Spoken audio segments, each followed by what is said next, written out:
नमस्कार दोस्तों, जय हिंद। आज हम एक ऐसी भूमि की बात करेंगे जिसने सैकड़ों सालों से भारत की रक्षा की है और आज भी कर रहा है। ये बात है राजस्थान की। आज अगर देखें तो राजस्थान के अंदर 5 इंपॉर्टेंट एयरफोर्स के बेसिस हैं और एक छठा बनने जा रहा है।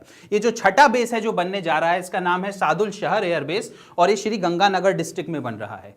एक तरह से कहें तो पाकिस्तान की छाती पर, पाकिस्तान से सिर्फ 40 किलोमीटर की दूरी पर यह एयरबेस बन रहा है। इसका मतलब है कि कुछ चंद सेकंड्स के अंदर भारत के जो लड़ाकू प्लेन्स हैं वो पाकिस्तान के अंदर घुस सकते हैं। पर यह जो प्रोजेक्ट है ये लीगल बैटल्स में फंस गया था and thanks to the wisdom of the honourable High Court of Rajasthan, जिसने इस पूरे प्रोजेक्ट को उस लीगल बैटल से बाहर निकाल दिया। तो दोस्तों, एक तरफ तो इंडिविजुअल ऑब्जेक्शंस होते हैं और दूसरी तरफ बहुत इंपॉर्टेंट चीज होती है, वो होती है नेशनल क्रिटिकल प्रोजेक्ट्स जो होते हैं, नेशनल सिक्योरिटी के जो प्रोजेक्ट्स होते हैं उनको प्रायोरिटी देना। तो इस पूरे वीडियो में हम इसी की बात करेंगे। साथ ही साथ देखेंगे जो सादुल शहर एयरबेस है, इसकी स्ट्रेटेजिक लोकेशन इतनी ज्यादा क्यों इंपॉर्टेंट है, ये कैसे एक डेटरेंस बनेगा और ऑपरेशन सिंदूर के बाद किस तरह की प्रिपरेशन इंडिया द्वारा की जा रही है, ये उसी के चलते हो रहा है। दोस्तों, श्रीगंगानगर डिस्ट्रिक्ट के अंदर ये दूसरा एयरबेस होगा। सूरतगढ़ के बाद जो दूसरा बनेगा वो सादुल शहर एयरबेस बनेगा, सिर्फ 40 किलोमीटर की दूरी पे पाकिस्तान बॉर्डर से। तो मेरे साथ बने रहिए इस वीडियो में। मेरा नाम है मयंक भारद्वाज और आप सबका स्वागत है श्रीराम्स IAS के यूट्यूब चैनल पे। अब दोस्तों, before I start I would like to tell you about this important offer which is given by Shriram's IAS on all the courses provided by Shriram's IAS। देखिए, आपको अगर प्रिपरेशन करनी है UPSC की या कर रहे हैं, इसमें गाइडेंस का बहुत इंपॉर्टेंट रोल होता है और हमारे सारे कोर्सेज किसी ना किसी तरह से बच्चों को गाइड करते हैं। तो आप ये गाइडेंस अवेल कर सकते हैं और जो ऑफर है वो है हमारे सारे कोर्सेज पे 25% फ्लैट का 25% डिडक्शन हो जाएगा जो भी फीस होगी उसमें, और ये अनलिमिटेड नहीं है, 31 दिसंबर तक ही लागू रहेगा दोस्तों।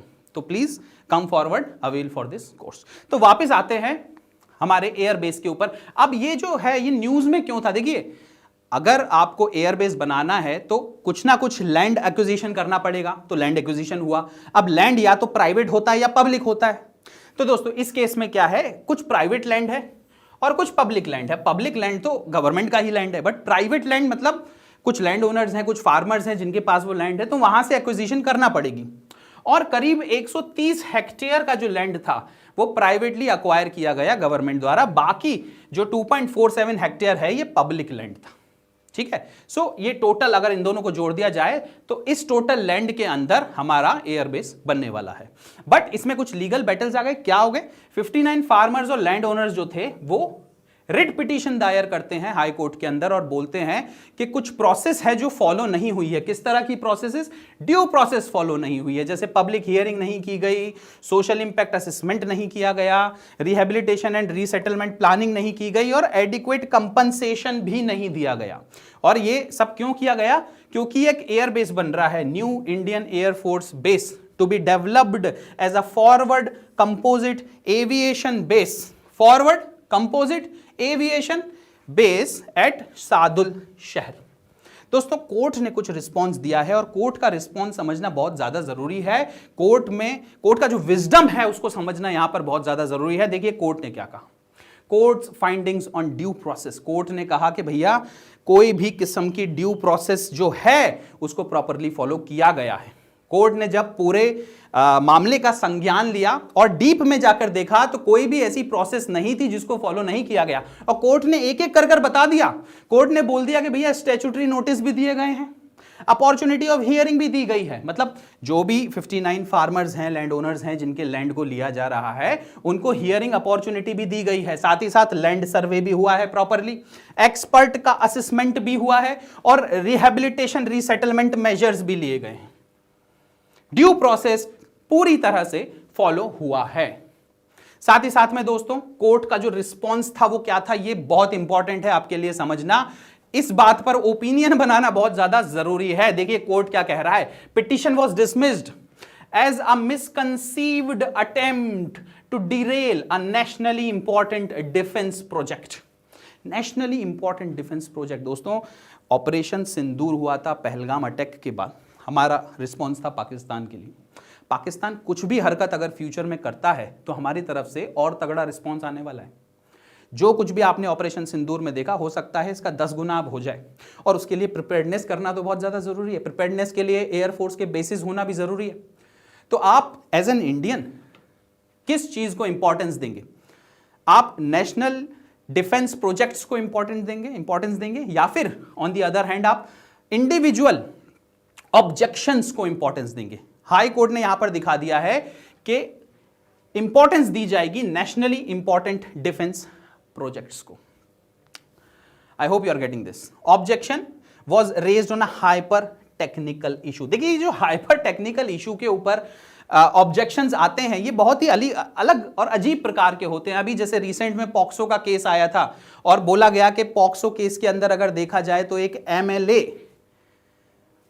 पब्लिक सर्वेंट नहीं है। ये एक हाइपर टेक्निकल इशू है, बट एक अजीब प्रकार का इलॉजिकल आर्ग्यूमेंट है। यहां पर भी अगर देखा जाए तो हाइपर टेक्निकल इशू के ऊपर आप एक नेशनली इंपॉर्टेंट डिफेंस प्रोजेक्ट को बंद नहीं कर सकते।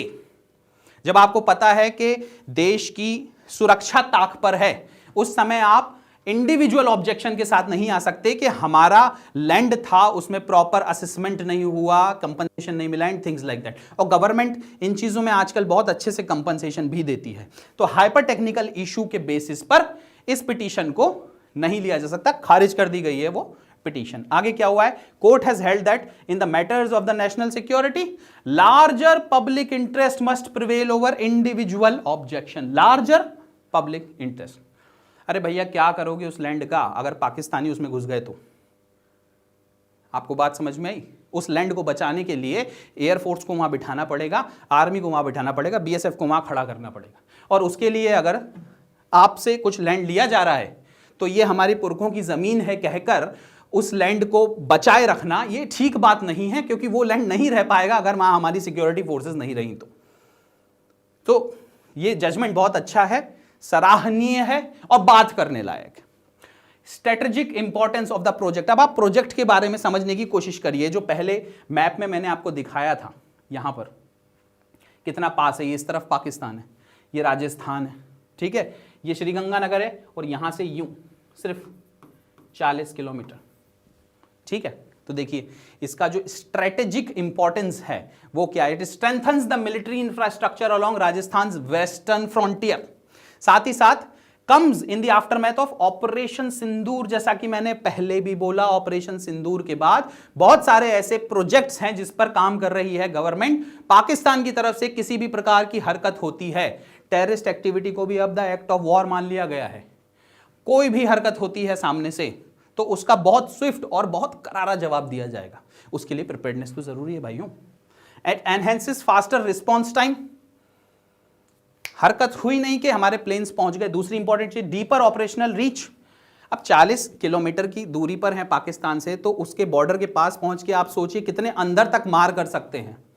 वहां पर उनके भी कुछ एयरफोर्स बेसिस हैं जिन पर सीधी मार कर सकते हैं। अब अपन आगे देखते हैं इसमें। Improved air power projection in the western sector. Air power projection क्या होता है भाई? देखना मिसाइल कहां से आ रही है, किस तरफ अपनी मिसाइल जा रही है। ये जो प्रोजेक्शंस होते हैं बहुत आसान हो जाते हैं।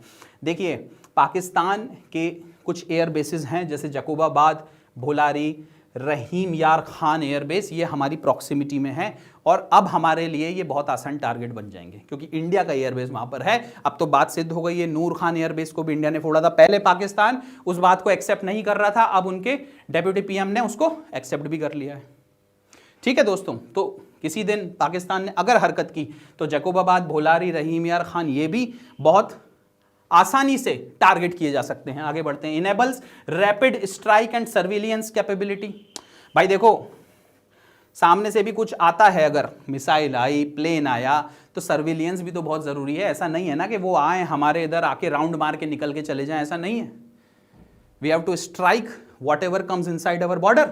वो प्लेन हो चाहे मिसाइल हो, उसके लिए सर्विलियंस जरूरी है।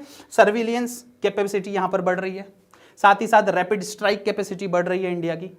शॉर्टर रिस्पॉन्स टाइम हो रहा है वेस्टर्न थिएटर पे, और greater operational flexibility of the Indian air forces. तो दोस्तों अब कोई लीगल बैटल हमारे सामने नहीं है इस प्रोजेक्ट के ऊपर, thanks to the honourable High Court of Rajasthan, especially thanks to Nupur Bhati, the judge who has given this judgment, keeping the national importance at the priority, national defense projects at the priority rather than some hyper technical issues. Nupur Bhati ji वही हैं जो बहुत important judgement दे रही हैं। 3 महीने पहले इन्होंने judgement दिया था जिसमें कहा था कि जो महिलाएं होम मेकर्स हैं, जो महिलाएं हाउस वाइफ हैं, आपकी और हमारी माताएं और बहनें, उनके काम को जीरो नहीं कहा जा सकता। ये नहीं कहा जा सकता कि उनका कोई कंट्रीब्यूशन ही नहीं है।